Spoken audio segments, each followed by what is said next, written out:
Good afternoon, everybody. My name is Elizabeth Krieger. I'm a clinician and translational researcher. I see that most everybody who answered our poll from the start of this is a researcher in more basic science. So I'm really excited to get to share with you some of the work that I've done on the translational end. I am a pediatric bone marrow transplanter at the Children's Hospital of Richmond, which is a part of Virginia Commonwealth University.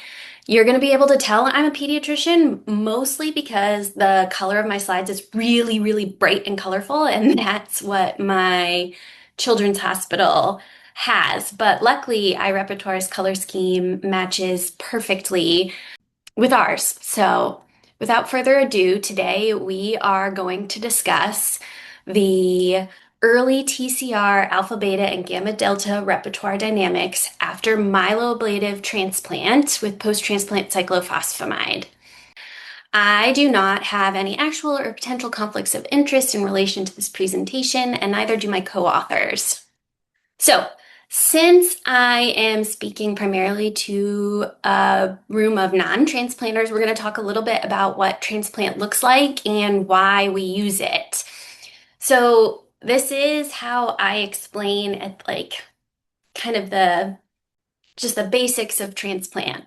We have a patient, and over here on the left, they are a patient with an acute leukemia. These are blasts. These aren't the kinds of things that we want to be seeing in patients' peripheral blood or their bone marrows.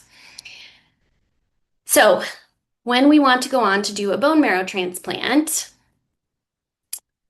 we find them a donor. So we have, and you'll hear me talk about throughout this talk, we have a patient or a recipient of the bone marrow transplant. That's this person in pink. And then we have a donor, or the person in green, over here on the right. Everybody has, I hope, bone marrow that's full of stem cells that makes all of the parts of your blood. I like to describe that as your bone marrow bucket. It's full right now, and in order for me to replace it, I have to empty out that bucket. So in order to do that, we give patients chemotherapy, radiation. There's more to come on that in the future, but for right now, that's what we primarily use.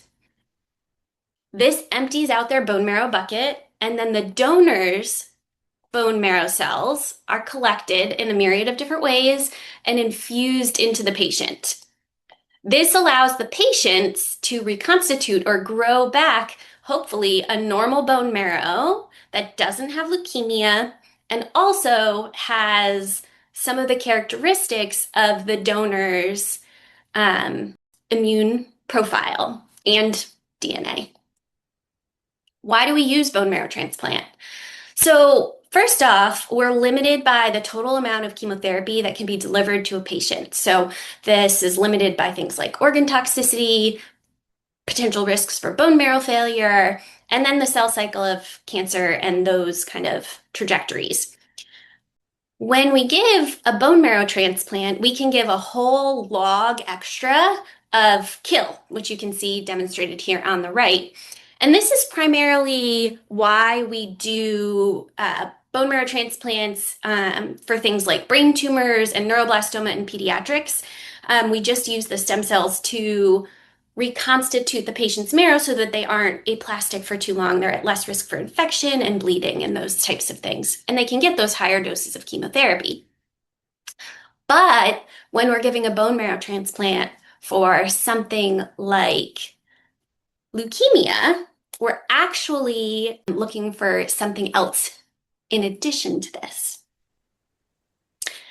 When we give a bone marrow transplant for leukemia like AML or ALL, we're actually looking to develop a graft versus leukemia. You'll hear me talking about it as GVL just because that's less of a mouthful during this process.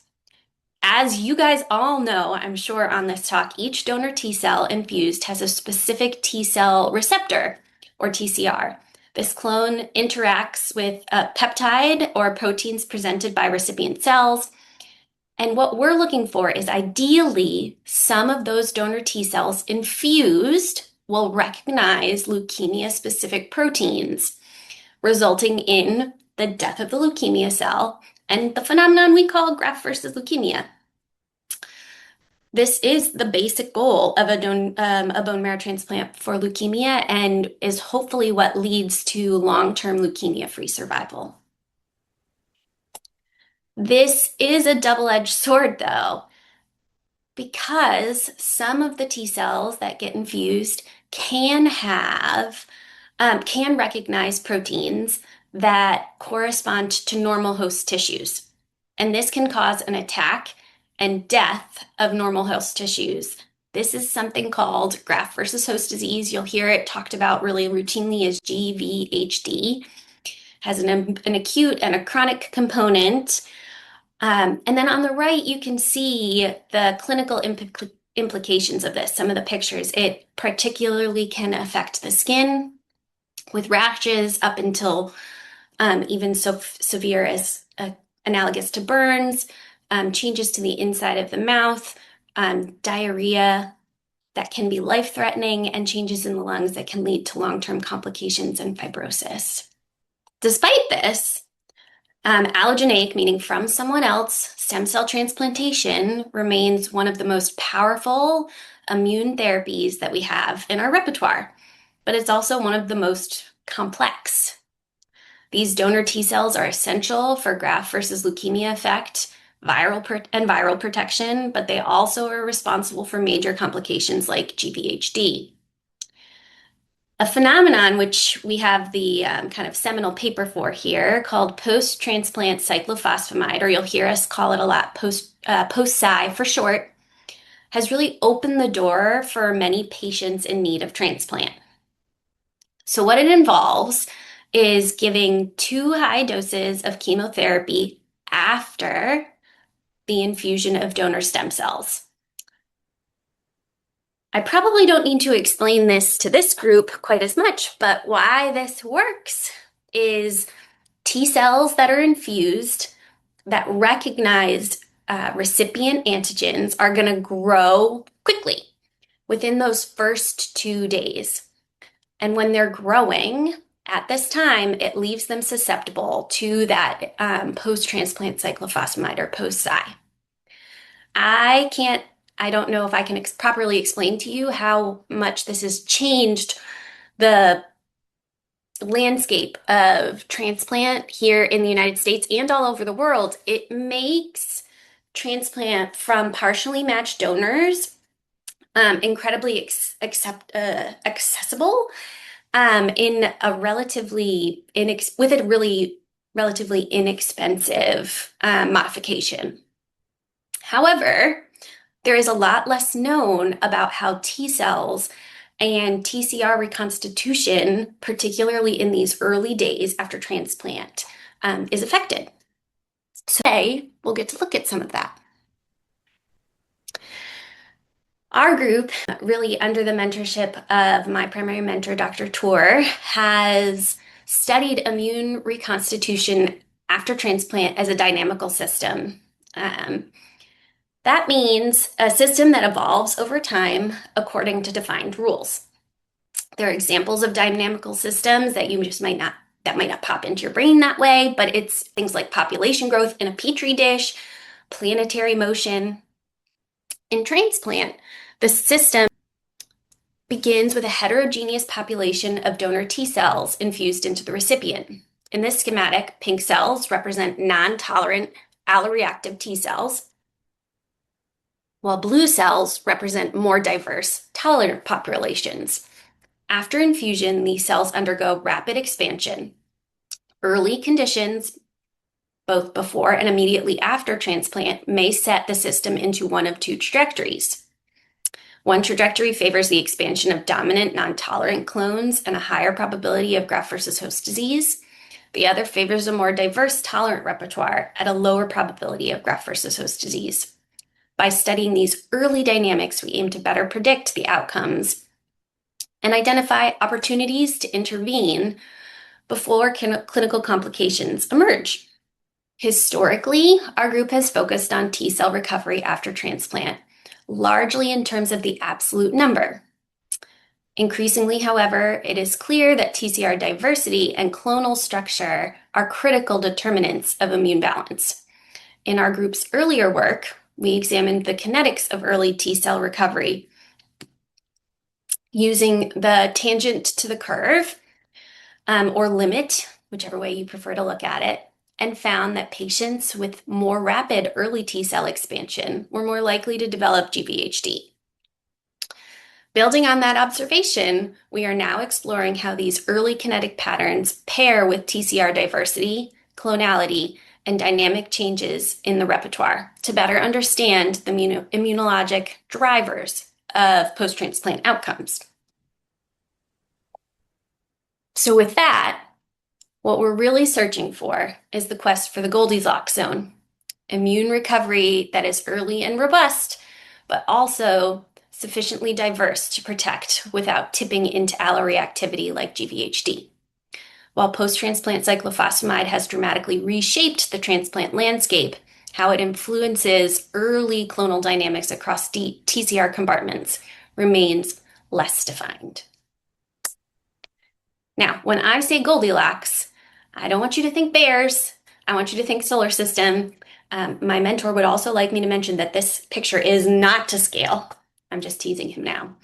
Here on Earth, we exist in a narrow habitable zone, close enough to the sun to support life, but not so close that conditions become destructive. Immune recovery after transplant may follow similar principles. So how are we going to study this? To do this, we analyzed bulk TCR alpha, beta, gamma, and delta repertoires using the iRepertoire's high-throughput RNA sequencing of peripheral blood collected from the recipient pre-transplant and at days 30 and 60 post-transplant. Donor samples were obtained from the stem cell product, either its excess or a washing of the stem cell product bag.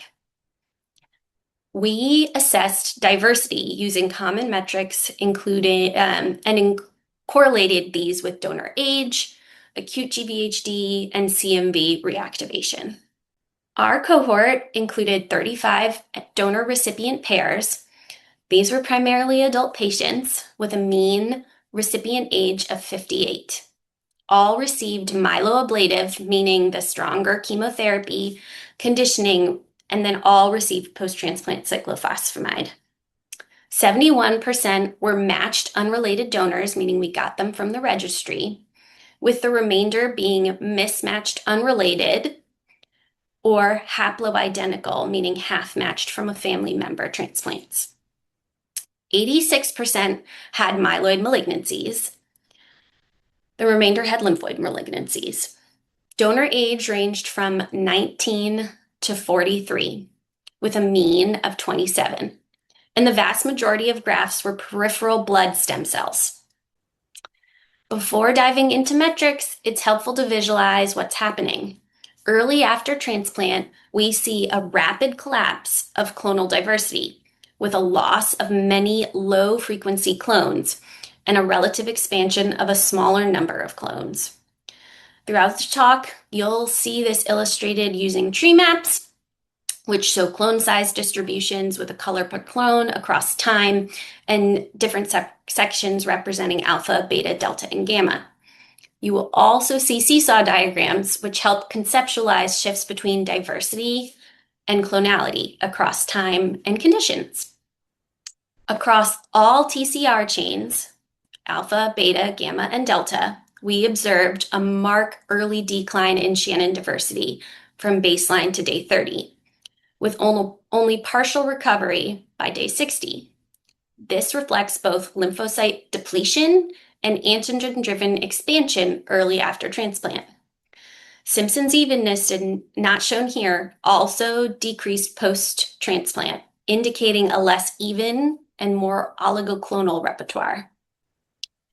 We next examined clonality using the Gini index, which similarly demonstrated an early increase in oligoclonality across the TCR chains, particularly in alpha and beta chains. Delta and gamma also demonstrated early contraction, though with greater variability, particularly at day 30. In other words, early immune reconstitution after post-transplant with post-transplant cyclophosphamide is characterized not just by fewer clones, but by greater dominance of select clones, less prominent in the gamma and delta chains, and we'll get into that a little bit. In addition, the largest clone frequency increased, and the total unique clone counts were reduced at day 30 compared to baseline. One of the most striking findings emerged when we examined the effect of donor age on our early reconstitution. Recipients, so meaning what grew back in the person who got a transplant of recipients of transplants of donors under 30 years old, demonstrated significantly higher early gamma delta TCR diversity, along with lower dominance of the largest delta clone. This suggests that younger donor age may confer a more adaptable and diverse gamma delta repertoire early after transplant. This is consistent with previously reported associations between young donor age and improved clinical outcomes after transplant. We next examined the impact of acute GVHD on TCR dynamics. Here we can see representative alpha, beta, gamma, and delta repertoires at days 30 and 60 post-transplant. Here we have representative patients. This patient along the top did not have any reactivation of CMV, relapse, or GVHD.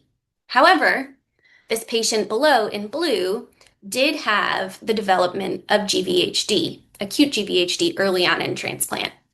This expansion of dominant clones early on compared to the patients who did not develop GVHD is shown very prominently in these tree maps. By day 60, patients with acute GVHD demonstrated greater oligoclonal expansion with the delta TCR compartment, including higher largest clone percentage and fewer unique CDR3 sequences, which you can see here on the right. This pattern is consistent with antigen-driven clonal expansion and suggests that early delta T cell dynamics may reflect ongoing alloreactive processes, with acute GVHD showing a decreased diversity and increased clonality over here on the right. We then examined CMV reactivation, which showed a similar pattern with increased clonality at day 30 and 60 compared to recipients without CMV reactivation. So this top patient is the same one over here in pink without any CMV, relapse, or GVHD. But down here on the bottom, we have a patient who is CMV reactivation positive, which is a very common complication after transplant. You can see at days 30 and 60, there is a drastic increase in the size of clones, as well as a decreased number. Patients with CMV reactivation demonstrated reduced gamma and delta TCR diversity with fewer unique CDR3 sequences. This further supports the concept that early antigen pressure may shape the developing TCR repertoire after transplantation. In conclusion, PTCy-based allotransplant causes a profound early contraction of TCR diversity across alpha, beta, and gamma delta compartments. Early immune reconstitution is not random. It's shaped by donor age and key clinical events, such as CMV reactivation and acute GVHD. Younger donor age is associated with greater early gamma delta diversity, while CMV and GVHD are linked to earlier oligoclonal expansion, likely reflecting an antigen-driven proliferation. Early clonal dynamics represent a critical and potentially modifiable window and may inform future strategies to optimize immune recovery while minimizing toxicity in our patients, which is always one of our biggest goals. I'd like to thank iRepertoire for all the work that they've done with me on this project. I'd like to thank our clinical laboratory and our analytics team at the Children's Hospital of Richmond at VCU Massey Cancer Center, my collaborators, most importantly, my mentor, Dr. Tour, and then all the funders that made this work possible, and importantly, our patients and our donors. I'd like to thank you for your attention, and I really look forward to answering any questions that you may have. Thank you. So thank you very much, Dr. Krieger, for that amazing presentation. In terms of the first question that we need to answer is this paired chain data?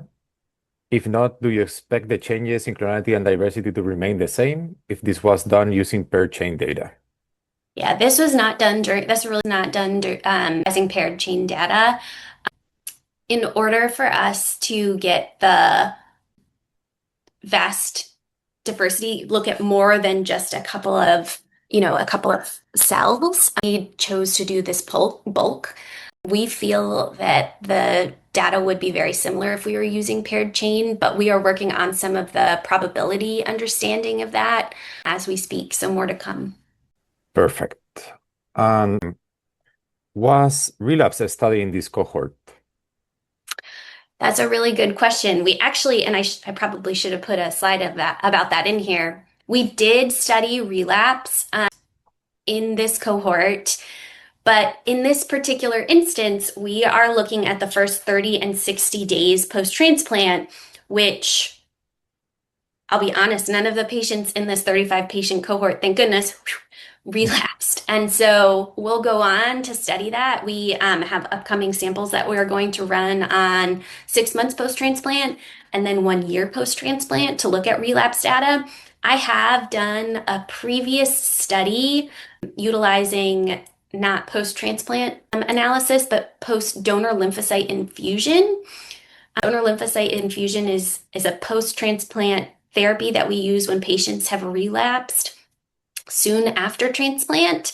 And when we've done that analysis, we see similar alloreactivity patterns in patients who relapse as those who have CMV reactivation or have acute GVHD. So I do anticipate that in the future, when we study those further out samples and we have patients who have relapsed, we'll see a similar pattern. Perfect. And actually, that's a great segue for another question that was asked, which is how does TCR dynamics change during relapse in general? Yeah, so that's a really good question. When we look at the trajectory of TCR dynamics after transplant, we hope to see over that first year a really broadening of the TCR diversity so that it looks similar in diversity to what the recipient or the donors looked like pre-transplant. And that's to help keep away viruses, to help keep away the leukemia, etc. But when we do, from that DLI data that I have, donor lymphocyte infusion data, we do know that patients who have either definable disease by flow or by a molecular target, when we see them respond to have that go away and get killed by the T cells, we see a contracture of their TCR diversity and an expansion of the clones that are, we assume, going on to kill the leukemia. Perfect. And why do you think significant differences were seen for GVHD and CMV in gamma delta, but not in the alpha beta cells? Yeah. We're studying this in a post-transplant cyclophosphamide setting. And so when we give post-transplant cyclophosphamide after transplant, there is a selection away from alpha beta T cells and a selection for reconstitution of the gamma delta T cells. And so since we are looking at these very early post-transplant dates, I suspect that we're only seeing these differences because of the post-transplant cyclophosphamide and Mm, that selection for those populations. perfect. We have a question that has two parts. Sure. First, have you been able to look at the impact of one, the type of conditioning regimen on TCR discovery, and two, different post-transplant immunosuppressive agents on TCR recovery?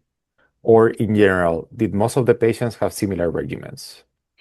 Yeah, that's a really good question. Not everybody on this study had the exact same myeloablative regimen.